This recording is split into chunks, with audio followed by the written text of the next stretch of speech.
नमस्कार, मेरा नाम आलोक है। आप लाइव सीरीज देख रहे हैं। बिहार में बढ़ते अपराध को लेकर सुबह से चर्चाएं हो रही हैं। सीनियर जर्नलिस्ट ज्ञानेश्वर हमारे साथ हैं। सुबह से हम भी आपको देख रहे हैं। आज आप जब सुबह से उठे तो काफ़ी फायरिंग मोड में हैं। सरदार पटेल भवन पहुंच गए पुलिस मुख्यालय। वहां जाकर आपने जितने अफसर हैं उन्हें लाट साहब तक कह दिया। क्या लग रहा है, कैसे अपराध पर नियंत्रण होगा? बड़ी बात तो ये कि आपको डर नहीं लगता है ये सब बातें बोलने में? देखिए आलोक, कल रात को पटना में जो हुआ,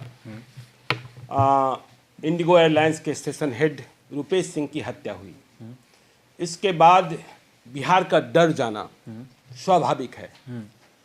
और जब बिहार डरेगा तो हमारे और आप जैसे लोगों को जो मीडिया में हैं उन्हें जाग जाना बहुत जरूरी है। इसलिए मैं सुबह सरदार पटेल भवन पहुंचा, जो बिहार पुलिस का हेडक्वार्टर है। लाट साहब की बात छोड़ दीजिए, मैंने कहा ये पटेल भवन कलंक भवन हो गया है। कारण कि यहाँ बैठे लाट साहब जो लोग हैं अपराध रोकने के लिए कुछ करते नहीं हैं। इसलिए तो मैंने आपसे पूछा क्या डर नहीं लग रहा है? आप अधिकारियों पर ही बोले जा रहे हैं। नहीं, डरने की बात मैं आगे आता हूँ। डरने की बात तो अलग ही है, क्यों नहीं डर लगना चाहिए हमें और आपको। आप नए नए आए हैं, पत्रकारिता में कुछ वर्ष का अनुभव है। देखिए, सभी लोग समझ रहे हैं, सुबह से जब मैं फायरिंग मोड में हूँ, बहुत सारे मेरे वेल विशर्स के भी फ़ोन आए। और जो हत्या हुई रुपेश सिंह का, रुपेश सिंह की हत्या एक मसला है, बड़ा मसला है, एक बड़ी वारदात है। लेकिन देखिए, मेरा कंसर्न इससे भी ज़्यादा लार्जर है। देखिए, मैं यह मानता हूं कि निज़ाम किसी का भी हो, पुलिस का मुखिया कोई भी हो, अपराध की घटनाएं प्रतिवेदित होंगी, ठीक है। लेकिन मेरा अपराध नियंत्रण के मामले में मैं सुबह से कह रहा हूं, प्रिवेंशन ऑफ क्राइम और डिटेक्शन ऑफ क्राइम दो चीजें होती हैं। रुपेश सिंह की हत्या के मामले में बिहार के मुख्यमंत्री नीतीश कुमार भी गंभीर हुए हैं। उन्होंने डीजीपी को तलब किया है और कहा है कि इस केस को क्रैक कीजिए, जल्द कीजिए, स्पीडी ट्रायल कीजिए। हाँ, शायद 48 घंटे का वक्त दिया गया है, यह केस भी क्रैक हो जाएगा। तो देखिए, ये डिटेक्शन ऑफ क्राइम है। लेकिन इससे जो मेरा लार्जर कंसर्न है, बिहार में बढ़ता अपराध, वह खत्म नहीं होता है लोग। देखिए, रुपेश सिंह की हत्या हो गई, उसके बाद उनके अपराधियों को आप पकड़ लेंगे, उन्हें आप सजा भी दिला देंगे। लेकिन रुपेश सिंह की पत्नी की जो सिंदूर मिट गई, क्या उसे आप भर पाएंगे? नहीं भर पाएंगे। छोटे छोटे बच्चे हैं, छोटे छोटे बच्चे हैं। और क्या ऐसी वारदात दूसरी नहीं होगी, इसकी गारंटी आप दे पाएंगे? देखिए, इसकी गारंटी कोई सरकार भी नहीं दे सकती है। लेकिन मेरी चिंता, जब मैं कहता हूं कि मैंने पिछले 30 वर्षों से क्राइम रिपोर्टिंग की है, क्राइम एनालिस्ट मैंने देखा है, मेरी चिंता इस बात की है कि इतनी बड़ी वारदात के बाद भी पुलिस जगती हुई नहीं दिखाई पड़ती है। देखिए, मैंने कहा डिटेक्शन ऑफ क्राइम। नहीं, जगना मतलब पहले आप विस्तार से बताइए, क्या जगना? बिल्कुल सोई हुई पुलिस है। यदि हम आगे चर्चा करेंगे कि जब तक नीतीश कुमार ये घर ढुकवा एसपी लोगों से निजात नहीं पाएंगे, अब कहिए घर ढुकवा, मैं पटना की ही बात कर लूं, मुझे जानकर आश्चर्य हुआ कि पटना जिले में 8 आईपीएस तैनात हैं। मैंने जिस दौर को जंगल राज कहा जाता था, तब मैंने 3 आईपीएस का दौर भी देखा है और तब अपराध नियंत्रण की प्रक्रिया भी देखी है, क्योंकि पटना हमेशा प्रायोरिटी में रहा है। लेकिन घर ढुकवा एसपी पटना में छोड़ दीजिए, और पूरे बिहार का भी हाल यही है। जो 3 यहाँ सिटी एसपी हैं और भी जो ग्रामीण हैं या थानों में प्रस्थापित हैं, जो एसडीपीओ हैं, मुझे यह जानकर आश्चर्य हो रहा है, जब मैंने विवेचना की, जब मैंने समीक्षा की, जब मैंने पता किया कि ऐसे भी सिटी एसपी लोग हैं जो शाम 5 बजे अपने घरों में बंद हो जाते हैं। तो देखिए, ऐसे एसपी कभी प्रिवेंशन ऑफ क्राइम की दिशा में काम कर ही नहीं सकते हैं। शिफ्ट खत्म हो जाती है, चले जाते हैं। शिफ्ट खत्म हो जाती है? पुलिस वालों की कोई शिफ्ट होती है क्या? रिपोर्टर की कोई शिफ्ट होती है क्या? हाँ, चले जाते हैं। क्या मजाक है? आप इसका इंतजार कर रहे होते हैं कि अपराध होगा तब हम जगेंगे?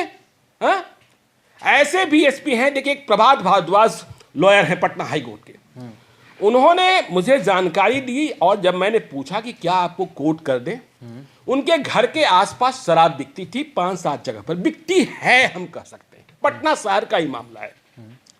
और उन्होंने तमाम पुलिस पदाधिकारियों को खबर दी कि देखिए शराब की बिक्री के कारण हम लोगों का मोहल्ले में जीना हराम हो गया है।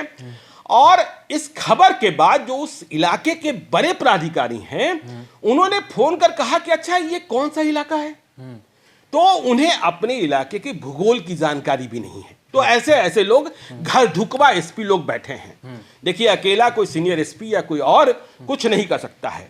तो मैं जो बात कर रहा था लार्जर कंसर्न में कि अपराध, देखिए मैंने कहा ना कि रुपेश सिंह के हत्यारे पकड़े जा सकते हैं, पकड़े जाने भी चाहिए, यह समय की मांग है। लेकिन आगे कैसे अपराध न रुके। मैं बिहार पुलिस के पदाधिकारियों को कहता हूं कि यदि आपको सचमुच कुछ काम करना है और प्रिवेंशन ऑफ क्राइम को भूल गए हैं आप, तो एक किताब है डायल जीरो, यदि मुझे ठीक से ऑथर याद है तो इसे दिल्ली पुलिस के रिटायर्ड कमिश्नर नीरज कुमार ने लिखा है, जो बाद में ज्वाइंट डायरेक्टर सीबीआई भी हुए और दाऊद के खिलाफ ऑपरेशन में भी लगे थे। तो उस किताब को पढ़िए। अब मैं क्यों कह रहा हूं इस किताब को पढ़ने, देखिए रुपेश सिंह की हत्या के बाद भी बिहार के अंडरवर्ल्ड में खलबली मचाने में बिहार पुलिस नाकाम रही है। इसीलिए मैं कहता हूं कि निकम्मी पुलिस है।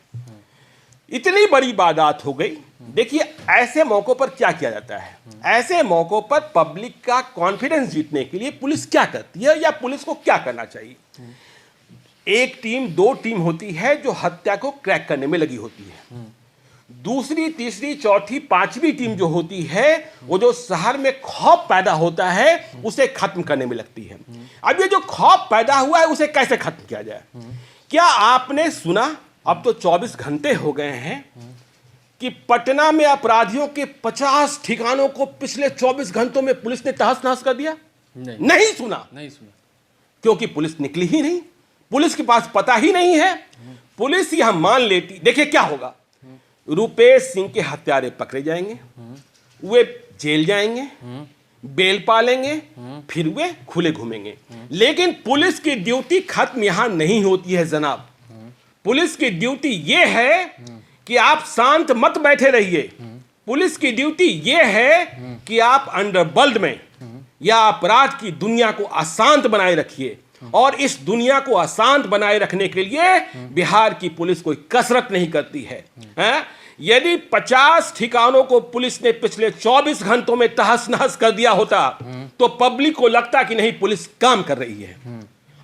पुलिस का भय दिख रहा है, अपराधियों पर दबाव दिख रहा है, लेकिन आप करेंगे नहीं क्योंकि आपको पता ही नहीं है कि आपके इलाके में कौन से अपराधी हैं जो आपके यहां रह रहे हैं, आपके यहां अपराध कर रहे हैं या दूसरी जगह अपराध कर रहे हैं और यहां आकर टिके हुए हैं। मैं आपको, बिहार में ही एक पुलिस पदाधिकारी हैं जो इसी राजपाट में क्राइम कंट्रोल के लिए माने जाते थे। मुझे एक वाकया याद है जब वो सीनियर एसपी पटना थे, आपको सुनना चाहिए आलोक। रात के 2 बजे मैं दिल्ली में था, उन्होंने मुझे फोन किया। रात के 2 बजे मुझे भी सो जाना चाहिए था, उन्हें भी सो जाना चाहिए था। उन्होंने एक अपराधी के बारे में जानकारी हासिल लेने की कोशिश की। क्या मैंने नाम सुना है? तो जिस अपराधी के बारे में वो जानना चाहते थे वो अपराधी समस्तीपुर का अपराधी था। मैंने कहा कि वो तो समस्तीपुर का है, आप क्यों जानना चाह रहे हैं? उन्होंने कहा कि देखो ज्ञानेश्वर, पटना के अपराधियों को तो हमने साफ कर दिया, लेकिन अब हमारी चिंता उन अपराधियों की है जो दूसरी जगह वारदात करते हैं और आकर पटना में ठिकाना पाते हैं। तो हमें यह पता करना जरूरी होता है कि वे पटना में ठिकाना कहां प्राप्त करते हैं और उन्हें ठिकाना कौन देता है। यदि इसे हम रोकने की कोशिश नहीं करेंगे तो पटना में फिर से अपराध होगा।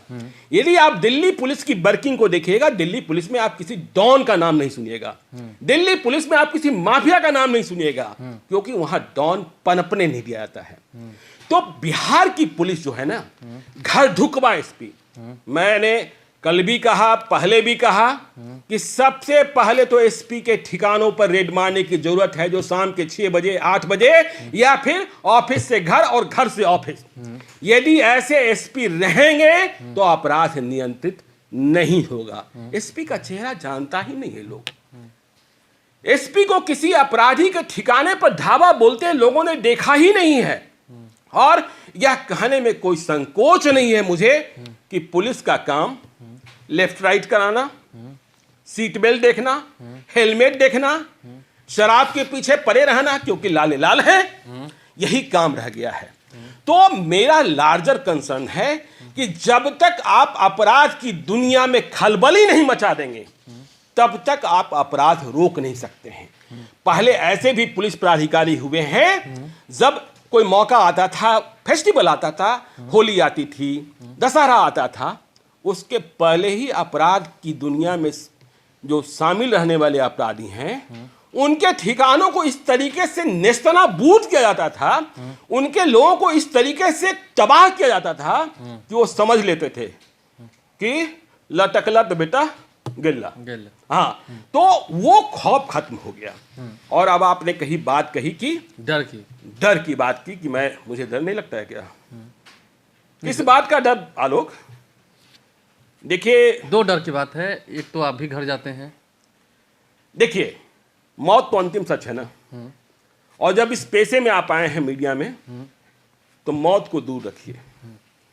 देखिए, मैं 87 में आया था जर्नलिज्म में, 89 में मैं क्राइम रिपोर्टर बन गया था, और जब मैं क्राइम रिपोर्टर बना था मैं परिस्थितियों का क्राइम रिपोर्टर था।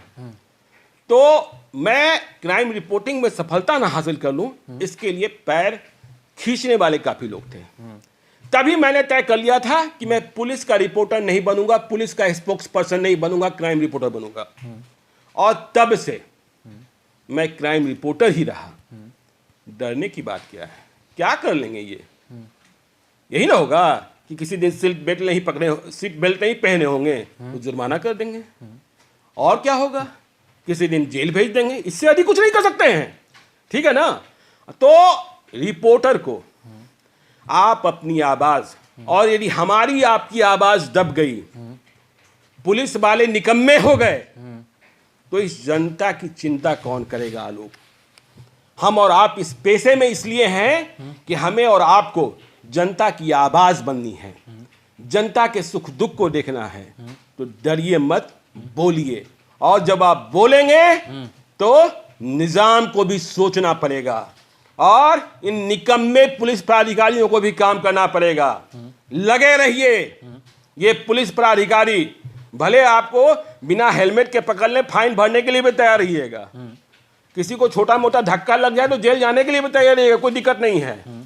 लेकिन आप लार्जर सोचिए और अपराध के खिलाफ, समस्याओं के खिलाफ बोलते रहिए, बोलते रहिए, बोलते रहिए। देखिए, बोलना ही हमारा काम है, और कैसे जनता के मुद्दों को हम उठाएं और उनकी आवाज़ को सरकार तक पहुंचाएं, यही हमारा दायित्व है। लाइफस्टीज वो कर भी रहा है। श्री जर्नलिस्ट ज्ञानेश्वर हमारे साथ थे। उन्होंने साफ साफ बताया कि कैसे आखिर अपराध पर नियंत्रण पाया जा सकेगा, कैसे पाया जाता था। तो इन चीज़ों को कहीं ना कहीं सोचने वाली बात है, विचार करने वाली बात है। पुलिस दो काम की तत्काल जरूरत है। घर ढुकवा पुलिस पदाधिकारियों से छुट्टी पाइए, और अपराध और अपराधियों के ठिकानों पर चाहे शांति रहे, चाहे कुछ भी रहे, वहां लगातार दबिश बनाए रखिए।